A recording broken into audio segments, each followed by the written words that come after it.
Okay, before we start singing, there are some basics that I want to go over with you guys about the voice.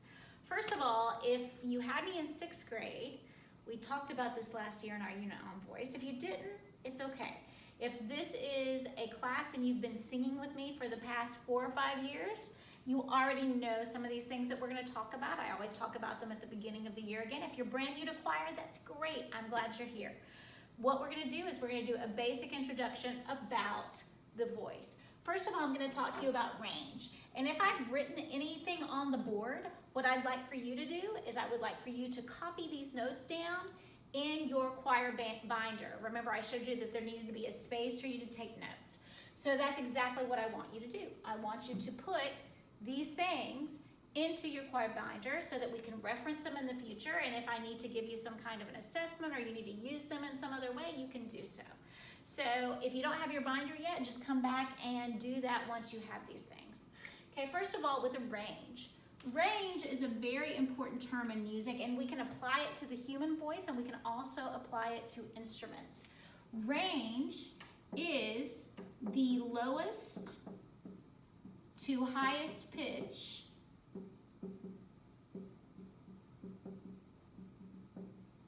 you can comfortably sing. And the key is comfortably. Sometimes we get a lot of strain in our voice and we want to try to avoid that. So if you have to strain to get those high notes or strain to get those low notes and sink your chest down into your voice, then that's probably not comfortable within your actual range. Now, in choir, we usually refer to vocal ranges in a couple of different ways.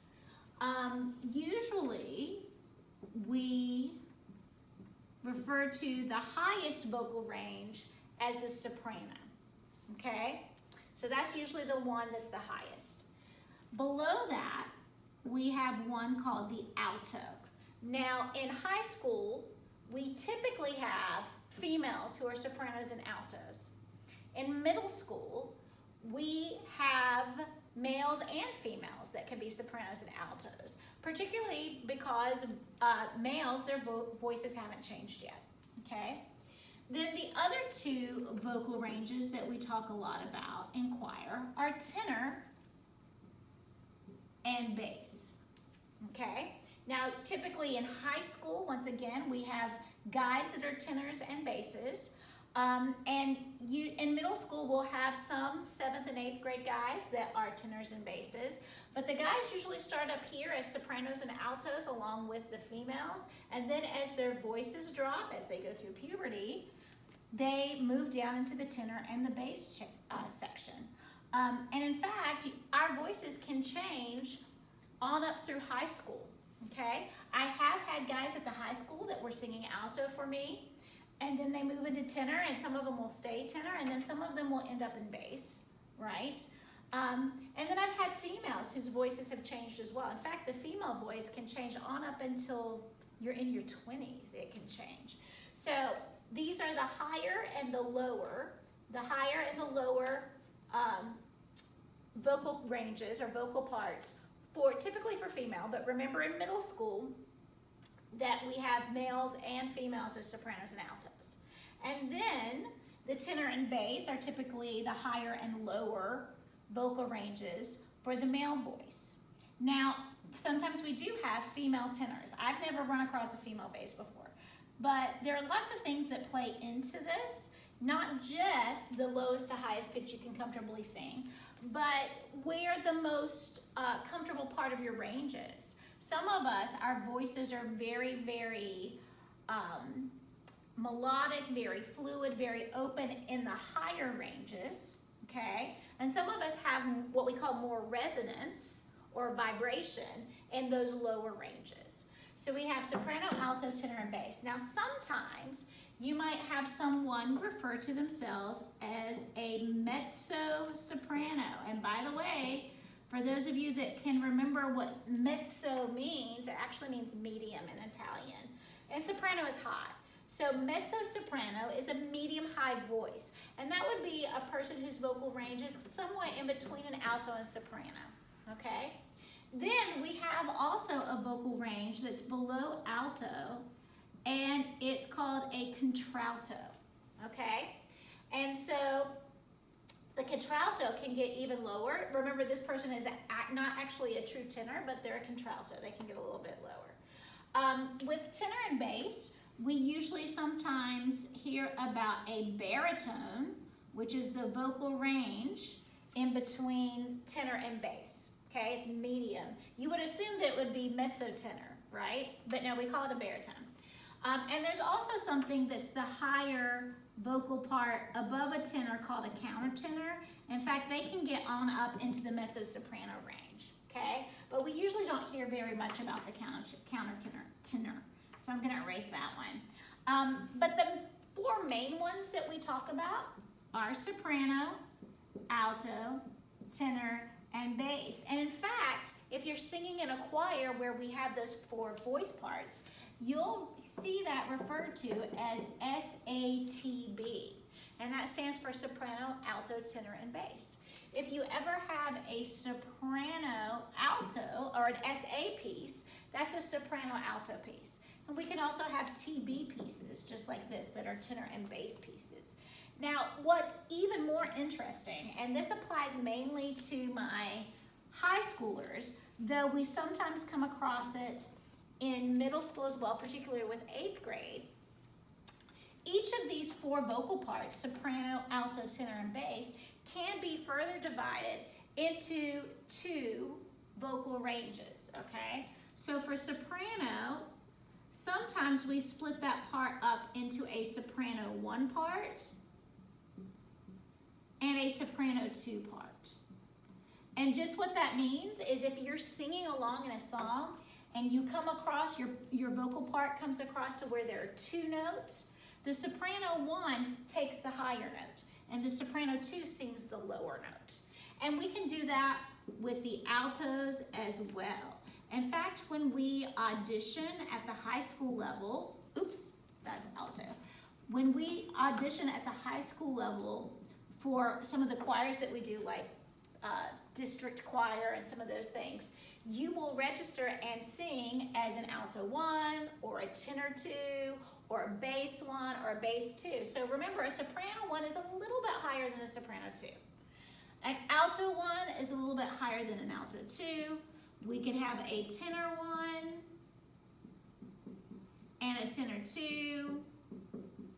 And then with the bass, we can also have a bass 1 and a bass 2 part. So bass 2s would be the lowest singers in the choir.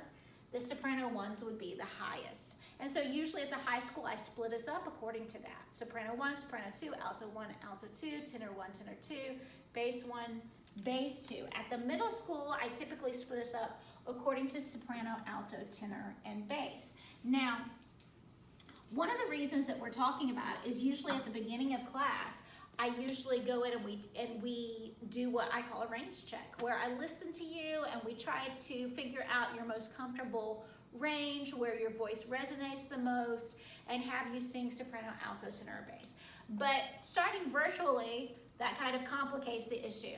So I'm gonna upload some videos, we're gonna do some discussions, we may do some Zoom things to kind of help you with that, and we may not be able to do that really authentically with me listening to you until we get to hybrid school. And one of the reasons is I have 140 some kids that on a daily basis I'm supposed to be teaching, and that takes a lot of time. So we may just, try to work on it ourselves and use Miss Alderman's guidance to help us. And of course, I'll answer any questions along the way. One more thing before I leave this. Sometimes you might run across a piece that looks like this, an SSA piece. What that means is there's a soprano 1 part, a soprano 2, and an alto part. So all the altos, alto 1s and 2s, would all sing the same part. Soprano 1s would sing the top part, and of course the soprano 2s the little bit lower part. We could have a TTBB piece. That means that there will be a part for tenor, a part for tenor 2, bass 1, bass 2. That's tenor 1. So that's what those things mean. So if you ever hear me talk about a mixed choir, we're talking about mixed voices as in SATB, as in the higher ranges and the lower ranges, soprano, alto, tenor, bass. If we ever talk about a treble choir, I'm talking mainly about this kind of a choir where we have sopranos and altos singing together. And it could also be SSAA, where there's an alto 1 and an alto 2 part, okay? But it's usually SSA when we're referring to treble, okay? So if you at any point were not able to copy all this information down, just pause the video and go back and copy it, okay? Because this may pop up in the future in some kind of an assessment, but these are things that you need to know, and this all has to do with your range. Now, like I said, a lot of you are like, I don't know what I am, and we will try our best to work that out together. Some of you, I've even, in class, had you're more of a soprano 2 or a mezzo soprano, or you might even more be, I don't know, let's say you're an alto 1, and I need you to sing another part for me. And sometimes that works out okay. I try not to make that happen very often, but I can think of one person, at least I know of last year, who she's more of a mezzo soprano, but she sang alto for me.